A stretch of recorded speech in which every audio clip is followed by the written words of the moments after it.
Welcome back to another new video in ST bio life with life science. দেখো 2024-এ যারা BSc nursing এবং প্যারামেডিক্যালের জন্য জেনপাস Yuji exam দেবে বা ডিপ্লোমা ইন প্যারামেডিক্যালের জন্য এসএমএফডব্লিউবি এক্সাম দেবে বা ভবিষ্যতে যাদের এই এক্সামগুলো দেওয়ার প্ল্যান রয়েছে তাদের জন্য আজকের এই ভিডিওটা কিন্তু খুবই গুরুত্বপূর্ণ হতে যাচ্ছে।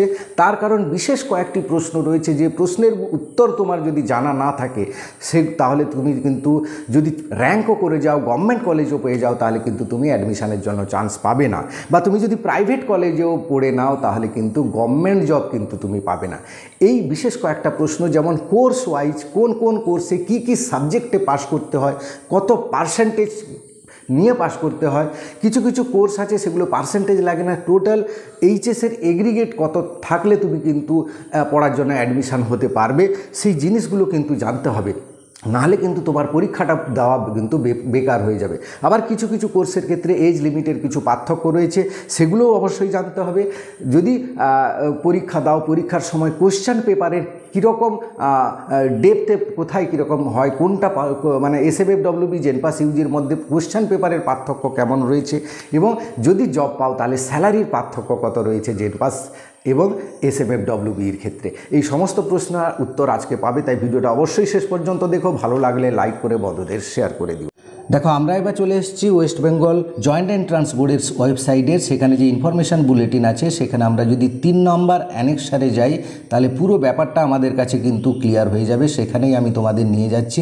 সেইখানে দেখো, এইখানে ক্লিয়ারলি লেখা আছে এলিজেবল ক্রাইটেরিয়া। এই এলিজেবল ক্রাইটেরিয়ায় তুমি যদি দেখো, এখানে প্রত্যেকটা সাবজেক্টের ক্ষেত্রে কিন্তু আলাদাভাবে দেওয়া আছে। যেমন দেখো, বিএসসি নার্সিংয়ের ক্ষেত্রে দেখো ফিজিক্স, কেমিস্ট্রি, বিএসসি নার্সিংয়ের ক্ষেত্রে বায়োলজি, প্রত্যেকটা সাবজেক্টে ক্লিয়ারলি এখানে বলা আছে যে ইন্ডিভিজুয়াল সাবজেক্টে থিওরি এবং প্র্যাকটিক্যালে পাস করতে হবে। অর্থাৎ থিওরিতে তোমাকে 21 পেতেই হবে ফিজিক্স, কেমিস্ট্রি, বায়োলজিতে, এবং প্র্যাকটিক্যালে মিনিমাম 9 পেতে হবে, তবেই কিন্তু তুমি এই এক্সামটা দিতে পারবে বা তুমি গভর্নমেন্ট কলেজ পাবে। এবার দেখো, কিছু প্যারামেডিক্যাল কোর্সের জন্য বিপিটির ক্ষেত্রে দেখো বিপিটি, বিএমএলটি, এখানে সিসিটি, ওটিটি, পিটি অনেকগুলো রয়েছে। এখানে ফিজিক্স, কেমিস্ট্রি, বায়োলজি এবং ম্যাথ এবং ইংলিশ, এই 4টে সাবজেক্টে তোমাকে পাস করতে হবে। কত পার্সেন্টেজ পাস করতে হবে সেটা একটু পরে আসছে। এবার দেখো, তারপরে দেখো বিভিএসও অর্থাৎ অপটোমেট্রি যে ভিশন টেকনোলজি রয়েছে, সেখানে তোমাকে ফিজিক্স, কেমিস্ট্রি, বায়োলজি এবং ম্যাথামেটিক্স থাকলে ম্যাথামেটিক্স এবং ইংলিশে কিন্তু পাস করতে হবে। বিএইচ আর্টসের ক্ষেত্রে সেখানে কিন্তু পাসের পার্সেন্টেজ নেই, শুধু পাস করলেই হবে। এবং বিওটি ক্ষেত্রে দেখো ফিজিক্স, কেমিস্ট্রি, বায়োলজি এবং ইংলিশে কিন্তু পাস করতে হবে, এবং এটা কত পার্সেন্টেজ পাস করতে হবে সেটা কিন্তু এবার দেখে নাও। দেখো, বিএসসি নার্সিংয়ের ক্ষেত্রে প্রত্যেকটা সাবজেক্টে, জেনারেলের ক্ষেত্রে ফিজিক্স, কেমিস্ট্রি, বায়োলজিতে 45% নাম্বার পেতে হবে এগ্রিগেটের উপর, বুঝতে পারলে, টেকেন টুগেদার। আবার যদি এসসি, এসটি, ওবিসি হয় তাহলে 40% নাম্বার পেতে হবে। আবার দেখো, প্যারামেডিক্যাল এই কোর্সগুলোর জন্য যেগুলো বলেছিলাম সেগুলোতে কিন্তু 40% জেনারেল 45% জেনারেল পাবে, এবং 40% কিন্তু এসটি, ওবিসিরা কিন্তু 40% পেতে হবে। এবার যদি জেনারেলদের কিন্তু 50% মার্কস পেতে হবে এই সাবজেক্টগুলোর ক্ষেত্রে, এই সাবজেক্টগুলো মিলে 50% মার্কস পেতে হবে, এবং এসসি, এসটি, ওবিসি হলে 45% মার্কস পেতে হবে। বিএইচের ক্ষেত্রে কোনো পার্সেন্টেজ নেই, বিওটির ক্ষেত্রেও কোনো কিন্তু পার্সেন্টেজ নেই। এবার দেখো, টোটাল এগ্রিগেটের উপর কিন্তু এইচএস পাস করলেই হবে, সবগুলো সাবজেক্টে এইচএস পাস করলে হবে টোটাল এগ্রিগেটের উপর, সেখানে কিন্তু কোনো পার্সেন্টেজ দেওয়া নেই। শুধু বিএইচের ক্ষেত্রে দেখো, তোমরা কিন্তু টোটাল এগ্রিগেট তোমাকে 50% মার্কস পেতে হবে, বা এসসি, এসটি, ওবিসি হলে 45% মার্কস পেতে হবে। আর কারোর বিএসসি নার্সিং থেকে প্যারামেডিক্যালের কারোর কিন্তু কোনো টোটাল এগ্রিগেটের উপর পাস করার দরকার নেই, শুধু মানে পার্সেন্টেজের দরকার নেই, শুধু এইচএস পাস করলে হবে। এবার আমরা এসএমএফডব্লিউবির ওয়েবসাইটটা একটু দেখে নিই। দেখো, state medical faculty of West Bengal, এখানে যে প্যারামেডিক্যাল কোর্সগুলো, ডিপ্লোমাগুলো দেওয়া আছে সেখানে তোমরা যদি দেখো তাহলে বুঝতে পারবে। দেখো, এখানে কোয়ালিফিকেশান যে এলিজেবল ক্রাইটেরিয়াগুলো দেওয়া আছে, এখানে ফিজিক্স, কেমিস্ট্রি এবং বায়োলজি ইন্ডিভিজুয়াল সাবজেক্টে কিন্তু তোমাকে থিওরি এবং প্র্যাকটিক্যাল নিয়ে পাস করতে হবে, তবেই গিয়ে তুমি কিন্তু এই ডিপ্লোমাগুলো করতে পারবে। এজ লিমিট মিনিমাম 17 বছর, আর অ্যাজ অন 31 ডিসেম্বর 2024-এর মধ্যে 17 বছর হতে হবে। আর আপার এজ লিমিট কিন্তু এখানে নেই, তাই এটা কিন্তু সবাই মোটামুটি করতে পারবে যাদের এই ক্রাইটেরিয়াগুলো মিল হবে। এগুলো না জেনে তুমি যদি অ্যাডমিশান হও তাহলে কিন্তু তুমি অ্যাডমিশান তোমাকে নেবে না, বা তুমি কিন্তু গভর্নমেন্ট কলেজ পাবে না।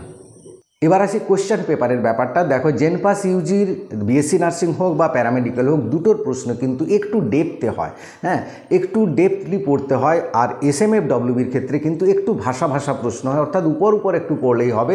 যেমন এইচএস লেভেলে যতটা পড়েছিলে ততটা পড়লেই হবে, কিন্তু জেনপাসের ক্ষেত্রে একটু ডিপলি পড়তে হয় এবং একটু ডিপলি কিন্তু বুঝে পড়তে হবে, নাহলে কিন্তু কোশ্চেন আনসার করতে পারবে না। তাই তোমরা যারা জেনপাস দেবে তারা একটু ভালো করে পড়বে এবং বিভিন্ন বই ফলো করার চেষ্টা করবে। আর যারা এসএমএফডব্লিউবি দেবে তারা কিন্তু এইচএস লেভেলে যে 11-12 বইটা পড়েছিলে শুধু সেইটা দেখে গেলেই কিন্তু হবে। এবার আসি স্যালারির পার্থক্য। দেখো গভর্নমেন্টের যে নোটিফিকেশান হয়, যেরকম প্যারামেডিক্যালের ক্ষেত্রে যদি লেখা থাকে যে জেনপাস এবং এসএমএফডব্লিউবিই দুজনই কিন্তু ইকুইভ্যালেন্ট, তখন কিন্তু তাদের ক্ষেত্রে তুমি যাই করো না কেন স্যালারি কিন্তু সেম থাকে এবং বেশিরভাগ রিক্রুটমেন্ট কিন্তু এটাই হয়।